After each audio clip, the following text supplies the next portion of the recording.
Good morning, students. Today we will complete the chapter we have started on the previous day. And let me remind you, so far we have read, that is, Saranna was about to read grandfather's diary as she was quite curious about that, and grandfather made her remember that she should not touch anyone's personal thing without his or her consent. Now let's see what happens next. Grandfather says, I can understand that. As Saranya said that she was quite curious to know what grandfather had written during that time. So grandfather admitted that he understood, but diaries often also have a person's innermost thoughts and feelings. Obviously, a personal diary deals with someone's innermost thought as well as feelings. And then Sharanya says, so reading a person's diary without asking is like peeking into someone's secrets. Yes, Sharanya got the right point. Without anyone's consent, without anyone's permission, if we if we keep on reading someone's personal diary, that means uh, it's generally to peek into someone's personal secrets. And grandfather says, exactly. Now run along and freshen up. I will help Amoma set the table for lunch. My Amoma is grandmother. My nose tells me there is some yummy fried kariman waiting for us. So kariman is a type of dish, something fried maybe. So grandfather asked Sharanya to get ready for the lunch. Achacha smiled as Sharanya left his room. Memories of an incident from his school days came flooding back. Now, as soon as Sharanya went out of the room, grandfather, an incident came into. He remembered an incident that took place when grandfather was a schoolboy. Now, let's see what happens.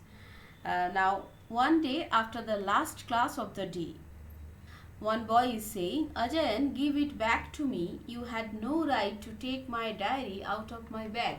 So one boy named Ajayan has taken out a diary from someone's. Let us see whether the small boy is grandfather or someone else, that we need to find out. So one boy named Ajayan took out from someone's bag a personal diary and was about to read, which the writer of that or the owner of the diary was not at all he was not at all ready to give him that chance. Now the boy Ajayan says, take it back if you can. Abu was furious. He chased Ajayan around the classroom. Now we found the boy whose name was Abu, so it was not grandfather. So another boy from the same class, he chased Ajayan around the class, and then another one says, you are never getting this back. The same boy says that he is not going to give it back to him. Ajayan tossed the diary to Lucas, who passed it to Balan. Soon I joined in too. So today the grandfather is asking her means Sharanya not to read his personal diary. When he was a schoolboy, he committed the same mistake, and he joined into the group of those boys who forcefully took out the diary from someone's bag, from Abu's bag. So in that group, Ajayan, Lucas, Balan, grandfather has also joined. He was one of the members and he also joined them. Abu looked on helplessly as his diary flew around. So now the boy was quite helpless because there were total 4 boys who were trying to snatch it, who were trying to read it forcefully. So the boy was quite helpless, and it's quite obvious. He saw it being passed back to Ajayan and ran to where Ajayan was. So the boy was running, running towards the person, whoever was holding the diary. Give it back. Now Ajayan was furious. You tore my shirt. You are as crazy as your mother. Now, what happened? That the boy, he was quite furious. Now Ajayan was quite furious because he tried to take pleasure out of this. And in this process, so that as Abu was trying to take it back, so his shirt was somehow torn, and then the boy said, "You are as crazy as your mother." Abu froze. We were all staring at him. Abu snatched the book from Ajahn, grabbed his bag from the bench and ran out. Then the boy says, "I read that, I wish Amma was normal like." That means the boy has already read the diary, and that's why he could say that you are like your mother. Yes, you are as furious, as crazy as your mother. And in that process, Abu snatched the book from Ajahn, grabbed his bag from the bench and ran out.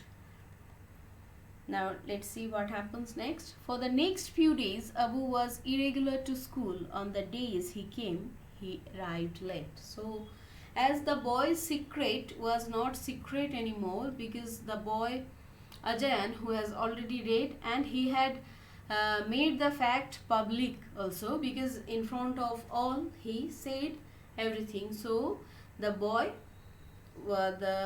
that means Abu, he became irregular to school, because now he felt something he felt like everyone knows his secret, so he is definitely having some weakness, and he wanted to hide it from everyone, but it was not hidden at all. So he became irregular to school, and even the days when he used to come, he used to arrive late, so that he doesn't need to face anyone else. One day the class teacher asked Ajahn, Lucas, Balan and me to meet him. And class teacher says, "Do you know why Abu has been so irregular lately?" That means they asked him about the reason, and let us see what those boys say. "We knew from his tone that Abu had told him everything." So the way the class teacher asked, they understood that the class teacher already knows everything. "We opened our mouths to tell him how Abu tore Ajahn's shirt when..." Then the class teacher says, "I will hear you out, but before that, put yourselves in Abu's shoes. How would you feel if your family matters were announced in class?" Yes, exactly the same thing. So if we do anything wrong to anyone, before that we need to think that if we were in that person's position, what would have happened to us. So the person whom obviously who is a victim, he is also living, a person who can feel, who is having emotion, intellectuality, everything. So the same thing may happen, it's obvious to happen with that person also. The same thing the class teacher tried to make them understand. "We realize our mistakes, sir. We will apologize to Abu, sir." So they admitted their mistake. Achacha was still lost in his thoughts. So Achacha was in his thought, because the incident took place when he was a schoolboy, and he was one of them. So he remembered the incident. In the meantime, the girl comes back and she says, "Chacha, come on, we are waiting for you. I'm hungry." And grandfather says, "Yes, I'm coming, and after lunch there is something I want you to read." That means now let us see what grandfather shares with her. February 12th. "After 5 long years, I made Abu Mushad, one of my closest friends from high school. Seeing a schoolmate brings forth fond childhood memories. But one incident involving Abu, which oddly enough paved the path to our friendship, makes me utterly ashamed." We were in class 8. That means grandfather wants Sharanya to read the incident, so that she can also get the lesson from this particular part. As the girl at the very beginning, we can now make the connection with the beginning and the ending. So this is the story we all got as the first chapter. I hope you all have understood this. Now let us see what do we learn from this particular chapter. What do we learn and what we need to remember always, that is everyone has a right to his or her personal space and the right to keep some things private. So personal space means if the person doesn't want to do, means the person doesn't want to do anything or doesn't want to share anything or doesn't want to involve you in anything, the person has the right to do so. And what do we need? We need to pay respect to that person's intention. If the person doesn't want, we need to respect that, and we need to resist ourselves. We need to keep ourselves controlled to not to force the person to do or to speak or to share, right? So that is the thing, we need to respect others' boundaries. Means if the person allows you to take his or her thing or to share his or her sorrow or happiness, or to share his or her tiffin or book or diary, then only if that person agrees, then only we need to, whoever be the person, whether it's my mother, my father, my grandfather, my brother, or my friend, or my teacher, whoever it be, or a stranger, if the person allows you, then only you need to try to get into it, whatever be the matter. And the second thing we need to do is we should also set our own boundaries. Set your boundaries. Okay, means if someone asks you something which you don't want to answer, politely you can decline that you do not decline, that you don't want to share it with that person.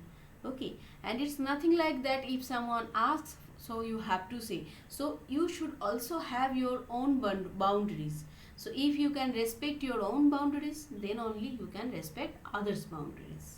And the third one is we should stay away from gossips, because gossip is always gossip. So it may be some rumor or it may be some fact, but if we do not want someone to be into our matters, so then another person has also the same right. So if we were in that person's place, how would have we felt? We should have this approach always within us, that if the same thing happens to me, how will I feel? So the person must be feeling the same thing.